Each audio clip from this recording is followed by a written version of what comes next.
Oi, pessoal.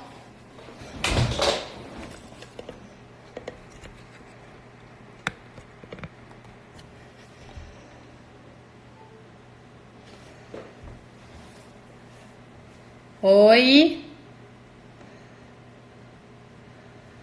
Oba, quanta gente entrando.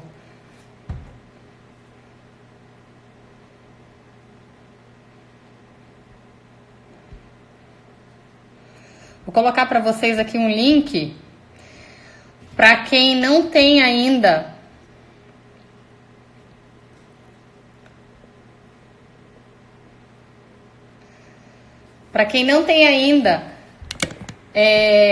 os dados para entrar no grupo VIP, pessoal. Vamos esperar mais um pouquinho.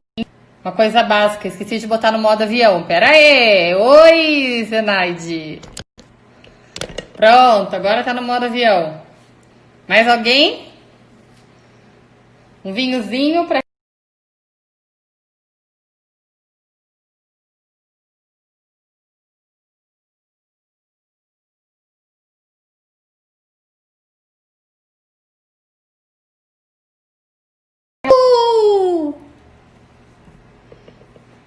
Que legal! Ah, vou colocar, quero ver se eu consigo.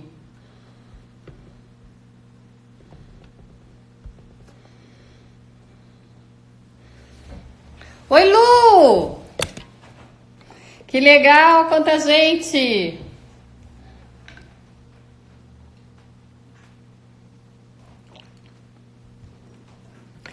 Pessoal, primeiro eu quero fazer uma pergunta para vocês. Antes de tudo, o que vocês acham da gente... Perguntas. Assim eu não fico interrompendo o raciocínio. Vocês acham que fica bom? Contem pra mim.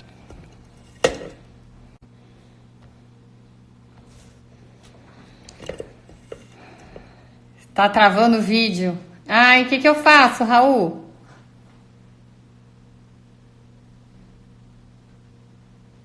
Agora tá indo? Fluiu?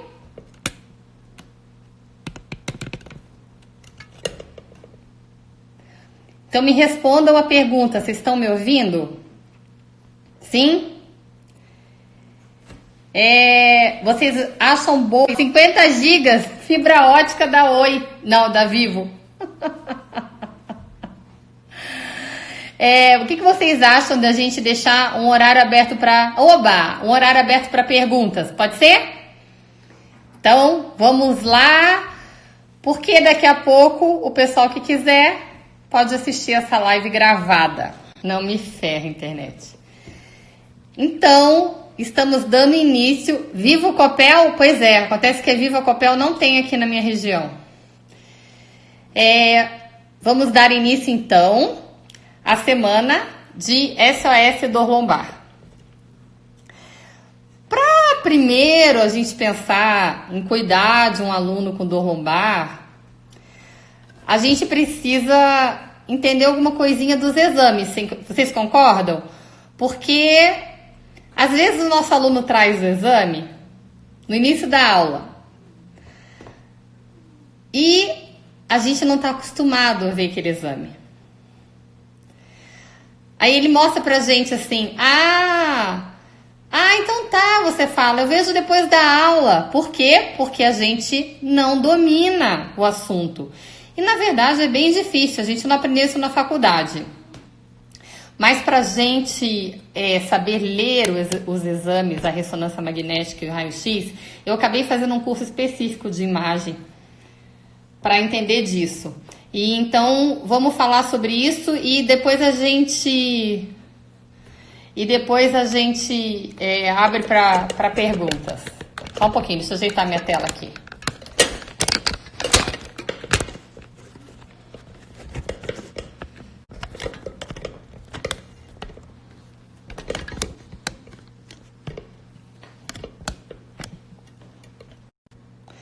Pessoal, como é que faz para eu não perder?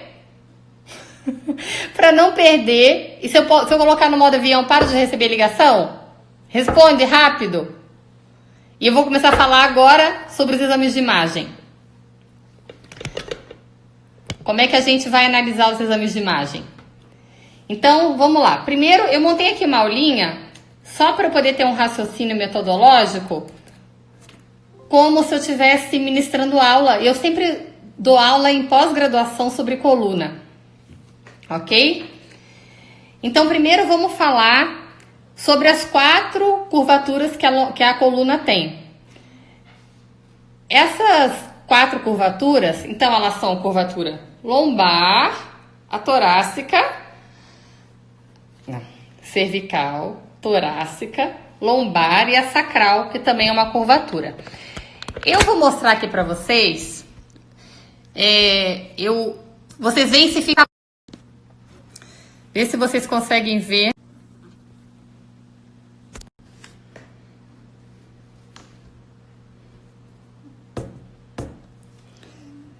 Vocês conseguem ver aqui uma coluna? Eu tinha colocado um PowerPoint na parede, mas ficou muito claro. Então aqui acho que vocês estão conseguindo ver. Pessoal, quem entrar no meu grupo VIP, depois eu vou mandar essa apresentação lá, ok? Então, uma das coisas que vem, vamos pensar primeiro no raio-x, que é o exame mais básico. Essas são as 4 curvaturas, então. Cervical, torácica, lombar e a sacral. A primeira coisa que muitas vezes vem escrito no raio-x é a pessoa tem uma retificação da curva cervical, por exemplo, como eu peguei hoje. O que isso quer dizer? Que a pessoa que deveria ter uma curva lordótica na cervical está com a cervical reta. Quando a gente vai pensar em lombar, já que a gente está falando em semana da lombar, por que coluna lombar, né? Porque é o local mais acometido do nosso corpo. 80% das pessoas do mundo um dia tiveram ou vão ter dor lombar. E é a maior causa, só perde. Então, às vezes vem escrito lá, a pessoa tem retificação da lombar. Isso quer dizer que ela perdeu a curva lordótica dela. Nisso, trago algum exame para nós. Eu sempre gosto de pedir um raio-x de PA e perfil, porque a gente consegue, no raio-x de perfil, a gente consegue ver se tem as curvas normais da cervical, da lombar e a sacral. E no raio-x anteroposterior, a gente consegue ver se tem escoliose. Então, por exemplo,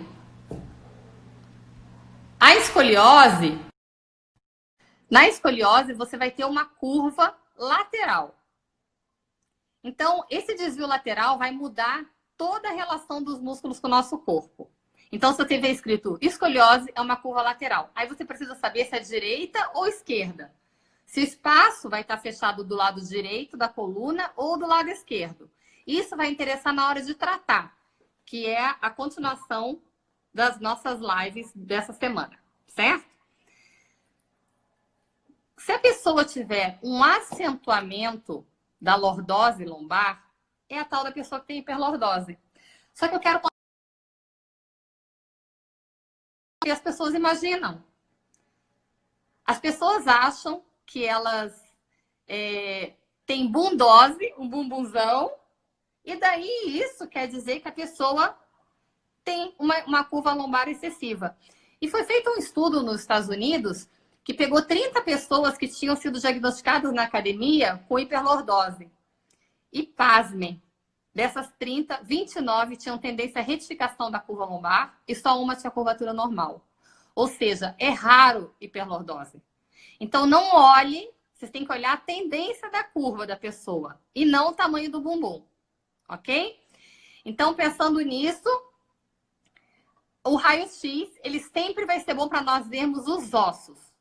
O raio-x, a gente consegue ver o espaço entre as vértebras, se ele está uniforme, porque se você tiver um disco negro, um disco achatado, você vai ter menos espaço ali entre aquelas duas vértebras.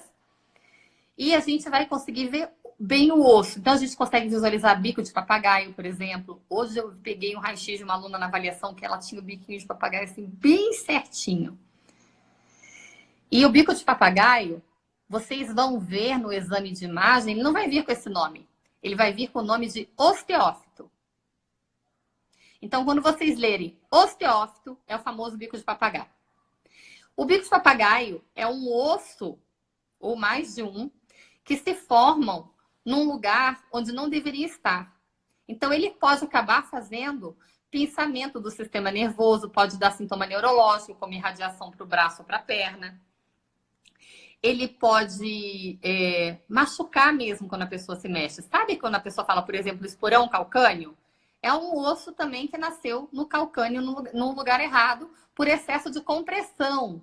Então, vejam só a importância da nossa profissão. A gente precisa saber como colocar as cargas dos nossos alunos para evitar excessos de compressão ou cisalhamento, onde a nossa vértebra não está acostumada. Outro ponto importante para nós sabermos é que cada vértebra, cada altura de vértebra tem um corpo vertebral, um tamanho de corpo vertebral diferente. Então, a cervical, ela é bem móvel, então o corpo vertebral dela é bem pequenininho. Quem entrar no meu grupo VIP, eu vou disponibilizar tudo isso explicando para vocês, tá bom? Já a torácica tem um corpo vertebral um pouco maior. E a lombar tem o corpo vertebral maior de todos. Por quê? Porque é o que recebe mais carga sentado. Por isso que é tão comum as pessoas hoje em dia terem lesão lombar. Porque sentado é a posição que a gente apodrece o corpo.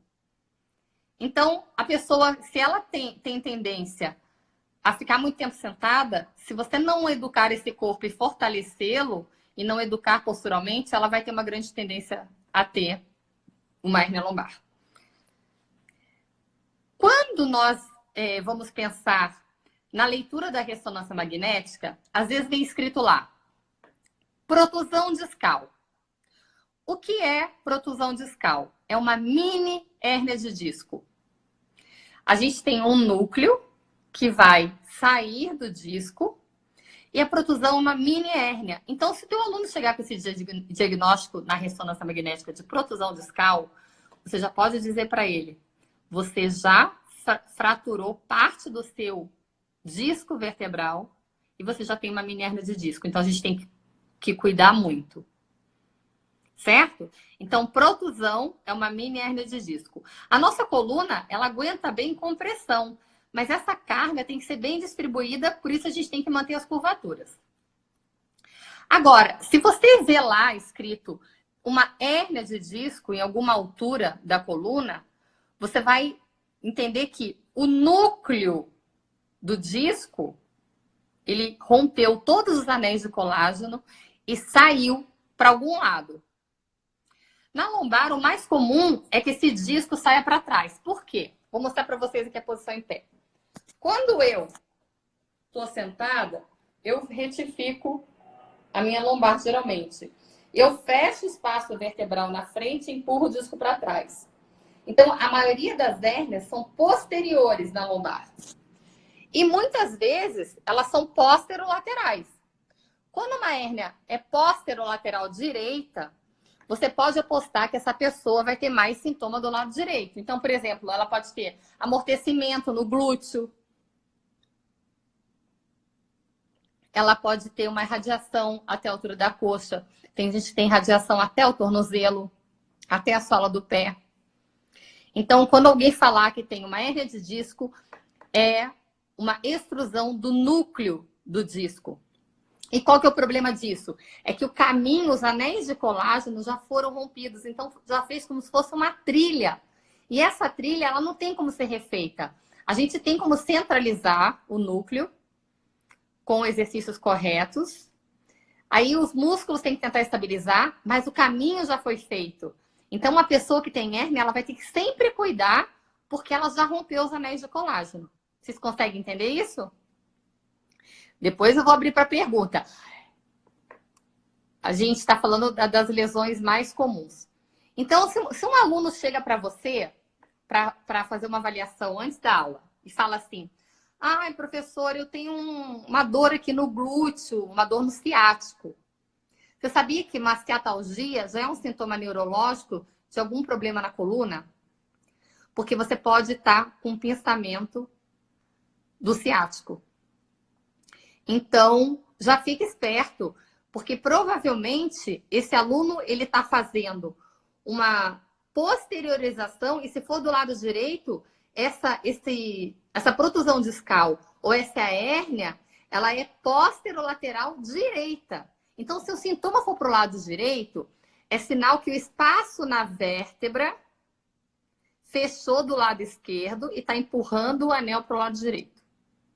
Se o sintoma for do lado esquerdo, é sinal que fechou do lado direito e está empurrando para o lado esquerdo. Vocês conseguem entender? Então, o lado onde a pessoa tem sintoma neurológico é para onde o núcleo está sendo cuspido, ok? Vamos falar de coisas muito comuns que vêm na ressonância. Então, por exemplo, vem assim, desidratação discal. O que é isso? Quando a gente tem muita sobrecarga mecânica na coluna, a gente vai rompendo esses anéis de colágeno. E acontece que, quando a gente vai rompendo, as proteoglicanas, elas são responsáveis por atrair a água. E elas ficam junto com essa proteína.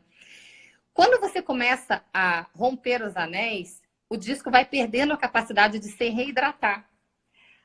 Aí, é o que aparece lá. Pode ser também um disco negro. Quando você olha na ressonância, o disco tem que ser claro. Porque tudo na ressonância que é branco tem água. Então, se o disco estiver negro, é porque ele está desidratado. Você já sabe que existe um estresse mecânico ali. Então, disco degenerado, ele vai estar desidratado. E muitas vezes, esse disco, ele pode estar tão degenerado que você acaba fazendo uma artrose.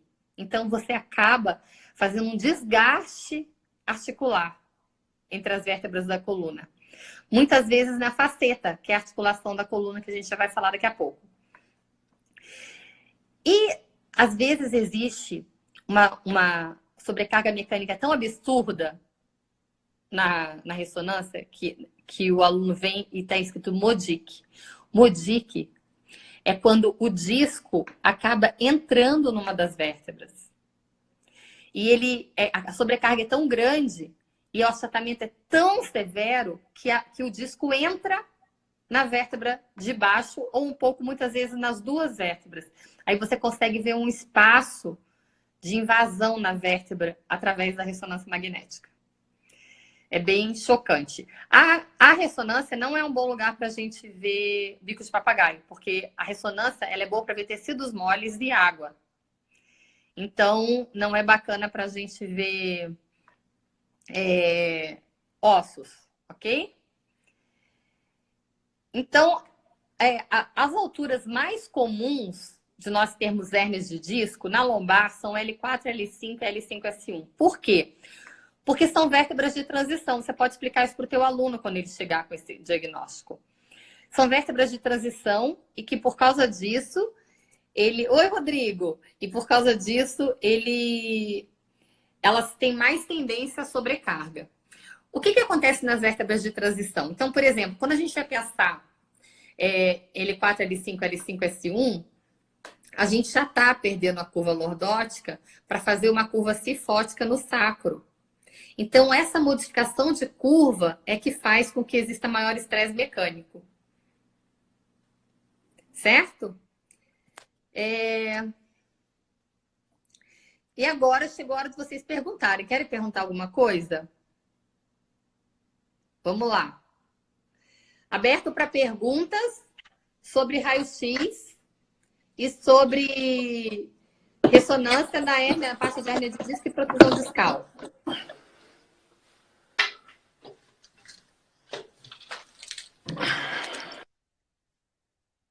Alguém tem pergunta? Obrigada, Thaís. Falou que ama meu trabalho. Não, sem pergunta. Pessoal, deixa eu falar. Eu sou meio cabaço desse negócio de live. Ó, eu sou uma senhora. Provavelmente quando vocês nasceram, eu já estava na balada, tá? Por causa disso que eu me dou até ao direito de beber vinho fazendo live. Até para poder relaxar. Então, eu não tenho muita intimidade com esse negócio de live. Eu estou acostumada com aula presencial, mas eu estou me adaptando, ok? Em breve, vou lançar alguns cursos online. A Ingrid perguntou, a maioria dos alunos só chegam falando que possuem hérnia e não tem o exame. Como abordar o aluno? Então, Ingrid, é bem importante que ele pelo menos te mande o laudo desse exame. Mas eu posso te dar uma pista. Se essa pessoa tiver irradiação para membros inferiores, você já sabe que essa hérnia é lombar. Porque a lombar é o gerente das pernas. Se essa pessoa falar que tem hérnia, eu não sei se a minha hérnia é cervical, torácica, lombar. Se a pessoa reclamar de amortecimento nos braços, você já sabe que a hérnia dela é cervical. Por quê? Porque a cervical é o gerente dos braços. Ok? E a torácica, a pessoa vai ter dor, rigidez, em todos os casos. Então, se a pessoa tiver um amortecimento para o lado direito, por exemplo, você já sabe que essa hérnia dela na perna é posterior direita, ok? O Douglas está perguntando se o exercício é o melhor remédio para tratar as patologias da coluna vertebral. Então, os estudos mostram que a melhor forma de tratar hérnias lombares e lombalgias é mudança de estilo de vida, ou seja, reeducação postural, ensinar a pessoa a como ficar em pé, como sentar, como arrumar o banco do carro. Isso tem vídeos lá no Insta, ok? Quem quiser ver. E é claro, exercícios bem feitos. Estão me perguntando ali quais são os exercícios específicos para hérnia. A gente vai ter um dia na live, que eu não me lembro, está postado lá no Insta, que a gente vai falar sobre isso. A Tuan está dizendo para mim assim, é possível a dor ser só no... Aonde? Uma coisa bem importante. Sabe quando a pessoa tem hérnia de disco e você começa a tratar essa hérnia, se a pessoa tiver irradiação para as pernas, o que a gente sabe é que o objetivo é centralizar essa dor, ou seja, que essa dor saia do glúteo, da coxa e suba e fique só um pontinho na lombar. Quando você tiver isso, você sabe que você conseguiu centralizar a dor, centralizar o disco. Então já é um sinal de melhora, porque não tem sintoma neurológico. Eu queria saber se a dor no ciático pode ser problema na coluna. É possível ter dor só no ciático sem ter problema na coluna? Veja, é possível quando a pessoa tem a síndrome do piriforme. O piriforme é um músculo rotador que às vezes no meio dele, assim, passa o nervo ciático. E se a pessoa tem uma alteração dos rotadores de quadril, o piriforme fica muito contraturado e se a pessoa tiver anatomicamente o piriforme passando no meio, ele vai pinçar o ciático. Então pode ser só uma síndrome do piriforme que ataca o ciático. Mas eu vou dizer para vocês, uma alteração de quadril dessa forma geralmente vem acompanhada de alguma alteração mecânica da coluna. Então fiquem de olho. Não dá pra gente achar que lá está o problema está estourando lá, ok? Como diferenciar a síndrome do piriforme ou se é pensamento do ciático? Tem algo que diferencia ou só nos exames mesmo? A síndrome do piriforme tá um piriforme bem contraturado. E eu vou dizer uma coisa que vai chocar vocês. Alongamento não vai tratar nenhuma das duas coisas. Aliás, nem a síndrome do piriforme, nem o problema de ciático, nem a hérnia lombar. Ok? A forma de tratar é você fazer o reequilíbrio dos vetores lá. Então, para a gente saber a diferenciação, muitas vezes, você tratando a coluna, se melhorar o ciático, você já sabe que a alteração estava lá. Mas geralmente vem acompanhada, pessoal. Não dá para pensar numa coisa na outra. Como faz em caso de inflamação do ciático? Olha, quando eu falar sobre SOS lombar essa semana, vocês vão entender muito como fazer algumas intervenções para a inflamação do ciático. Porque quando eu estou tratando meus alunos, eu não gosto que eles tomem anti-inflamatório, a não ser que esteja muito incapacitante a dor, porque senão mascara o tratamento. A gente não sabe se o tratamento está dando resultado ou não, porque a pessoa está tomando remédio, né? E o remédio trata a consequência. E o exercício, o reequilíbrio muscular, vai tratar a causa dos desequilíbrios. Então, essa é a intenção. Elevação pélvica com as costas apoiadas do chão é ruim ou bom para dores lombares? Olha, ótima pergunta do Caiado. Lá vou eu causar polêmica. Depende se você colocar carga ou não nessa pelve. Porque a coluna foi feita para suportar compressão, ou seja, carga de cima para baixo ou de baixo para cima. A nossa coluna não foi feita para suportar cisalhamento. Então, a elevação pélvica, eu até vou ensinar isso para vocês durante a semana. Ela pode ser um bom exercício para a gente fazer o tratamento da lombar. Porém, essa pessoa ela tem que conseguir ativar o glúteo empurrando o chão através do calcanhar. E o objetivo é empurrar o chão e não elevar a pelve. Então, não é o que você faz, e sim como. Certo? Vamos continuar? Alguém quer fazer mais uma pergunta? Vamos lá, então. Daqui a pouco eu abro para perguntas de novo, beleza? Então, vamos lá. Vamos falar um pouco sobre os discos. O que acontece, né? Os nossos discos, eles são avasculares e aneurais. Isso quer dizer que eles não se regeneram. Pessoal, por isso que eu falo tanto em prevenção. Depois que você estraga o disco, ele não se regenera, porque ele não tem vascularização e ele é aneural. Então, depois que você estraga, eu quero ver se vocês conseguem ver aqui, eu vou tentar mostrar para vocês aqui no meu computador.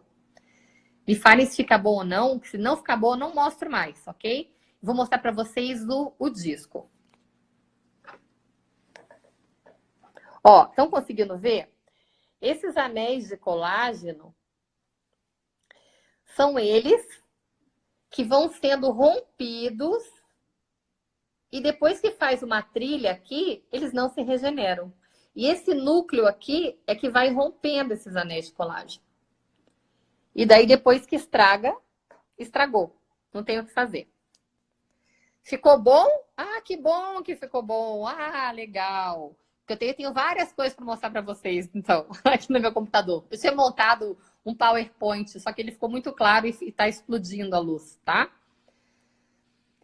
Então, falando sobre o disco, ele suporta muito bem a compressão. Quando a gente faz compressão, o disco, a carga, ela é bem distribuída nele. Eu vou mostrar aqui uma outra foto para vocês entenderem o que eu estou falando.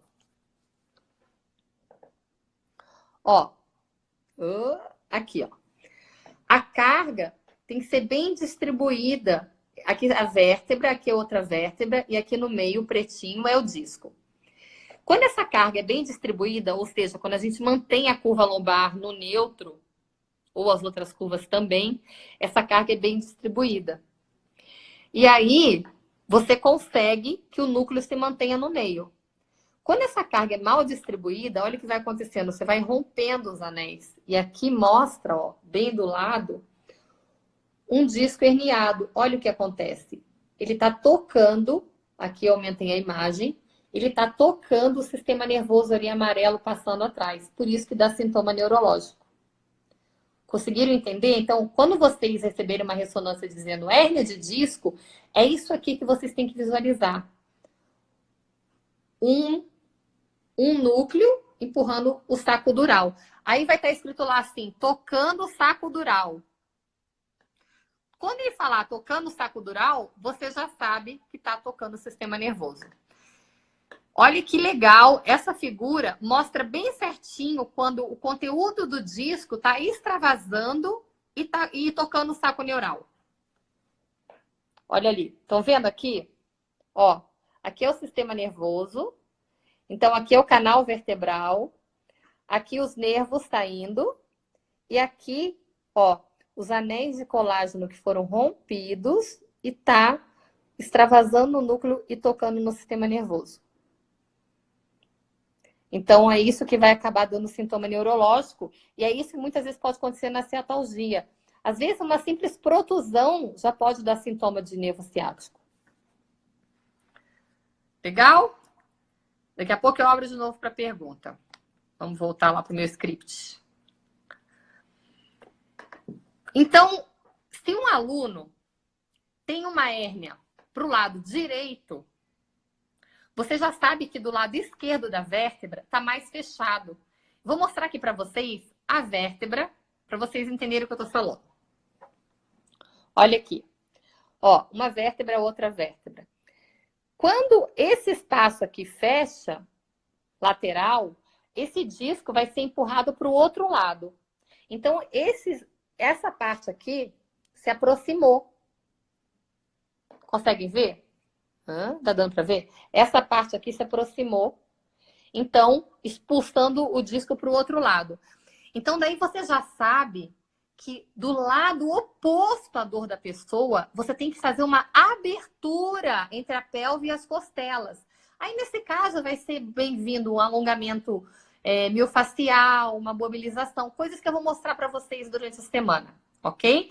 Por isso que tem dia que as lives são meio-dia, porque eu preciso da academia, da marca, dos equipamentos para mostrar para vocês isso na prática. Não dá para ser 9 da noite, porque 9 da noite eu tô em casa. E daí não vai rolar.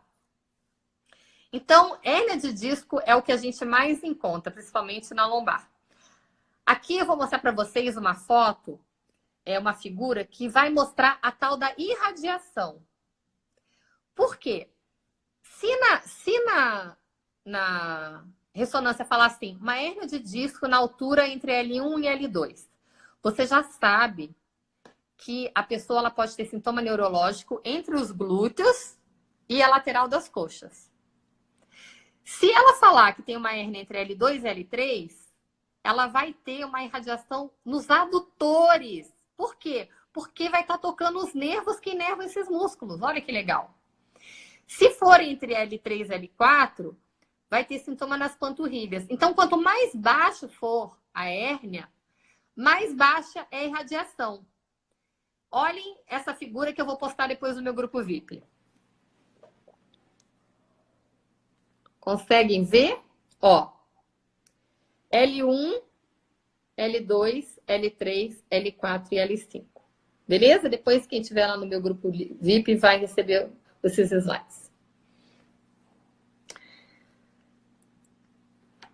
Querem fazer mais alguma pergunta sobre hérnia? Senão eu vou passar para outra lesão que é muito comum também na ressonância magnética.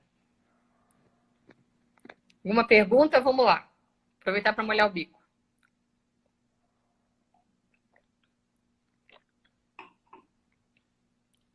Não? Então, vou lá. Vamos falar, então, sobre as facetas. As facetas da coluna, vamos ver, toda a hérnia tem sintoma neurológico ou pode ser só dor local? Muito boa pergunta, Ingrid. Assim, geralmente, a hérnia, se ela for realmente um disco extruso, tiver muito conteúdo vazando, ela vai tocar muito o sistema nervoso. Aí você vai ter sintoma neurológico. Mas olha só que interessante, nem sempre o sintoma neurológico vem de uma hérnia. Vocês acreditam nisso? Às vezes, o sintoma neurológico vem de uma diminuição do canal aonde passa o nosso sistema nervoso, que eu vou mostrar para vocês jazinho. Então, essa diminuição ela pode ser porque as vértebras se deslocaram uma sobre a outra, deslizaram. Pode ser porque você tem um osteófito no lugar errado, ou seja, o bico de papagaio que está preenchendo o espaço do canal vertebral. Então, assim, nem toda hérnia tem sintoma neurológico, mas se for uma hérnia grande, provavelmente vai ter. Pode irradiar na região poplítea? Pode sim, irradiar na região poplítea. Depende da altura da hérnia e qual nervo ela está pinçando. A irradiação é progressiva ou irradia direto para a área atingida? Essa pergunta também é ótima, porque assim, às vezes a pessoa fala assim, eu acordo, aí eu tô com irradiação só no glúteo. Aí, conforme eu vou fazendo as coisas no meu dia a dia, minha dor vai descendo mais. Quanto mais baixa tiver a dor, pior tá a situação daquela hérnia, ok? Então, ela pode ser progressiva sim. Vou mostrar aqui para vocês a questão do canal vertebral, que é uma das partes que se fecham, que está escrito... Quando tinha escrito assim, na ressonância, estenose do canal medular. A estenose é a diminuição da luz do canal, do espaço por onde passam os nervos. Ok? Então, eu vou mostrar aqui. Ó, esse é o canal vertebral. Esse aqui, ó. Esse buraquinho. Então, por onde passam nossos nervos. Todas as vértebras têm esse canal. Aqui do lado, o sistema nervoso passando.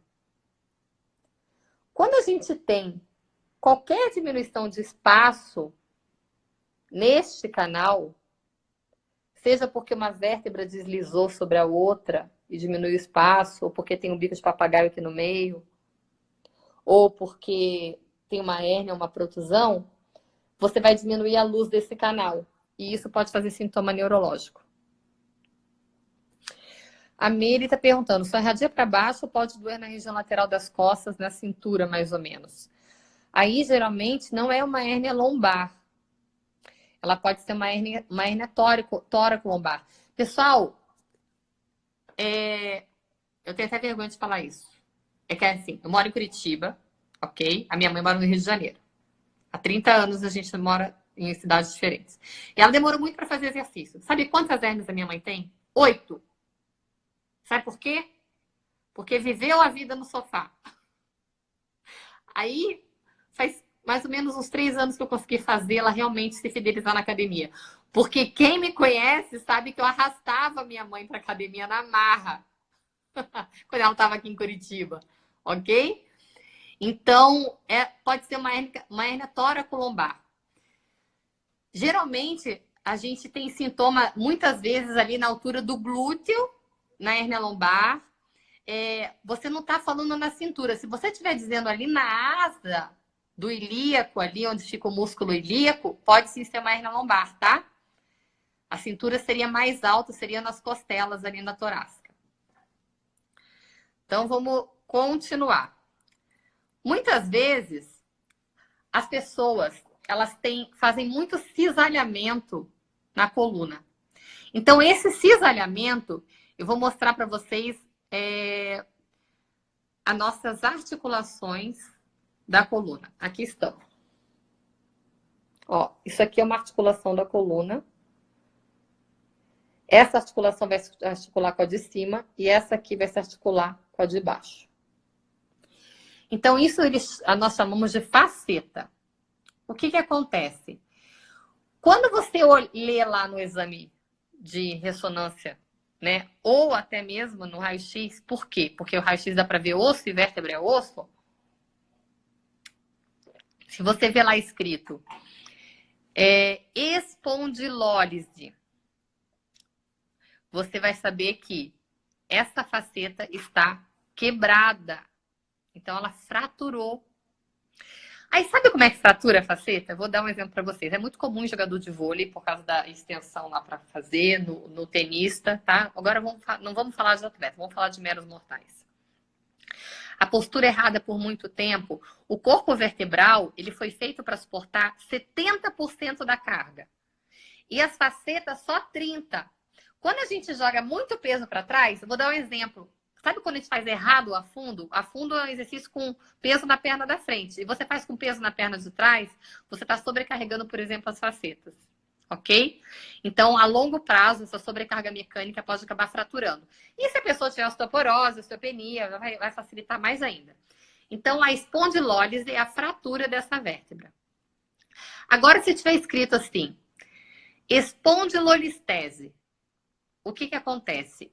Aconteceu ali a fratura da faceta, mais um deslizamento de uma vértebra sobre a outra. Às vezes vem escrito assim, retrolistese. Retrolistese, você já sabe que a vértebra está deslizando para trás, ou seja, em sentido o canal medular. Então pode dar sintoma neurológico e não ser hérnia. Vou mostrar aqui para vocês na foto a diferença entre a espondilólise e a espondilolistese. Como é que você consegue ver isso? Isso é bem legal. Como é que você consegue ver isso no raio-x? As nossas vértebras, elas são que nem tijolinhos, né? Elas têm que estar uma sobre a outra e formando as curvaturas. Quando você vê que existe um desalinhamento de uma vértebra sobre a outra, isso já é uma espondilólise ou uma espondilolistese. Ou uma retrolistese, que eles falam. Às vezes vem escrito anterolistese. A Ingrid está perguntando, qual é a hérnia pior, anterior ou posterior? A posterior, porque a posterior ela vai tocar no sistema nervoso. Então, ela é a pior e ela é a mais comum por causa da posição sentada. Então, a espondilólise e a espondilolistese são fraturas das facetas vertebrais, ou seja, das articulações vertebrais, que fazem o deslizamento. Bom, eu acho que é isso que eu tinha para falar para vocês. Se vocês quiserem fazer mais alguma pergunta, nós vamos continuar essa semana de SOS Dor Lombar. A primeira intenção foi fazer com que vocês, né, nós, porque eu juro, já aconteceu muito comigo, olhar um exame assim e falar, ah, tá bom, vamos fazer a aula, depois eu vejo. Por quê? Porque eu não sabia o que estava fazendo. Agora, quer ver você ganhar o aluno para sempre? Aluno tratado de coluna é aluno fidelizado. Você recebe um exame e você lê o exame e explica para o aluno o que está acontecendo. Nossa, ele vai dizer, meu professor manja muito. Isso vai gerar muita confiança, gera muito vínculo. Certo? Então, a gente precisa saber mais. E a gente precisa, inclusive, saber para poder conversar com os médicos. Vocês imaginaram? Ai, que bom que vocês gostaram. Eu estava tão perdida, estava falhando a internet. Que bom. Eu adoro falar sobre coluna. Na verdade, é a minha especialidade. É o que eu dou aula sobre isso no Brasil todo. É um assunto que eu amo. E o que eu mais tratei na vida realmente foi coluna. Então, primeira coisa, a gente precisa entender o que está acontecendo para poder conversar com os médicos. Como é que a gente vai debater um exercício? Porque, vou dar um exemplo. Às vezes a pessoa vem lá, tem uma espondilolistese, não pode fazer extensão lombar. Ah, tá bom, não posso fazer extensão lombar nenhuma. Mas os multífidos paravertebrais, eles só trabalham em extensão, os paravertebrais posteriores, só trabalham em extensão da coluna. Então, a gente vai ter, sim, que fazer a extensão lombar, só que curta e com o assoalho pélvico bem conectado para poder estabilizar a lombar. Curso online. Eu vou, sim, lançar o primeiro curso online que eu vou lançar, pessoal, vai ser o SOS Dor Lombar. Porque eu fiz várias pesquisas, os artigos eu já li faz décadas, né? Mas perdão da palavra, né? Porque eu tô formada décadas, 20 anos. Então, eu já li muitos, e a lesão mais comum do mundo é a dor lombar. E quando a gente faz enquete nas academias, a dor mais comum é a lombalgia. Certo? Então, espero que vocês tenham gostado. Vou dar mais um minuto, mais alguém quer me perguntar alguma coisa? Sabe o que eu vou deixar aqui? Vou deixar um link para vocês se inscreverem, deixarem o WhatsApp para quem quiser entrar no grupo VIP. Aí o grupo VIP vai receber esses slides de hoje. Que bom que gostou. Vim dar aula sobre coluna na pós-FMU em Sampa. Eu dou aula em Sampa. É só me chamar. Não sei hoje em dia quem que é o coordenador da FMU. Mas eu trabalho bastante em Sampa. Olha, em Santos eu já não prometo, mas eu tenho uma agenda já para 2020 em São Paulo. Eu vou deixar aqui para vocês o link para vocês colocarem os dados e entrarem no grupo VIP. Divulgue para os alunos de vocês. Vitória, eu fui ano passado. McGill, a minha referência, meu Deus do céu, eu amo McGill. Beleza? Amo McGill. Existem algumas discordâncias que eu falei no meu curso, que eu acho que existem. Ele é o maior estudioso de coluna do mundo, respeito, pago pau para ele, tá? Mas, dentro do raciocínio biomecânico, eu acho que tem algumas coisas que ele exagera, porque ele fala, por exemplo, que a gente não pode fazer flexão lombar. E eu discordo, porque a gente vai fazer isso no dia a dia. Então, eu acho que a gente tem sim que fazer e saber como fazer, ensinar o nosso aluno. Campo dos... Pessoal, é assim, curso, se a empresa me contratar, eu vou. Só que eu tenho uma triste notícia para vocês. Quer dizer, pelo menos eu acho triste, porque eu queria poder dar um curso por mês. Eu só tenho 7 finais de semana disponíveis ano que vem para curso. Os outros já estão ocupados. Com pós-graduação, com contratações que já estão fechadas, tá bom? E eu tenho vários assuntos para abordar. Eu falo sobre 50 exercícios para tratar dores e lesões. A minha especialidade é reabilitação dentro da educação física para os exercícios. Ok? Publicando aqui o link para vocês entrarem no grupo VIP. Beijo, obrigada. Adorei a participação. Eu dou aula na pós-graduação do personal global. Personal global para mim, é a melhor pós-graduação no Brasil atualmente, porque eles ensinam o personal trainer a gerir a sua carreira. Então, eles são 85% curso de pós-graduação sobre gestão e 15% só sobre a parte técnica. Ah, a Eliane, quem organiza meus cursos, ó, ela colocou ali o contato dela, que a gente organiza, ela que organiza meus cursos e me carrega para tudo que é lugar. Ah, você tá na turma 4 do Global? Eu também tô. Legal. Não tá dando para abrir o link? Vou colocar no grupo do WhatsApp. Pessoal, então eu vou anotar aqui. 041 98407 3644. Esse é o meu celular para vocês mandarem um oi, que eu adiciono vocês no grupo VIP, e daí lá eu coloco o link. Obrigada, Jonathan. Que Deus abençoe a todos nós. E a Ingrid me viu lá no Revolution, no Personal Revolution. Amei estar lá, foi muito bacana. Adorei a interação com vocês. É claro, né, que eu como amo a educação física, vou colocar o link na bio. Como eu amo a educação física, eu quero que isso chegue a maior número de pessoas possíveis, porque a gente só vai ser respeitado quando a gente realmente souber o que a gente está fazendo e entender profundamente o corpo humano. Sabe o que acontece? A gente precisa enxergar por dentro o corpo humano, que é o mais difícil. Enxergar além da pele, enxergar as estruturas. E isso é muito treino, muita observação. Beleza? Quem quiser me mandar mensagem, tá aí meu celular. Fiquem à vontade, eu vou adorar responder. Beijo, beijo, beijo. Boa noite, até amanhã. Amanhã tem live, meio-dia, certo? Tchauzinho!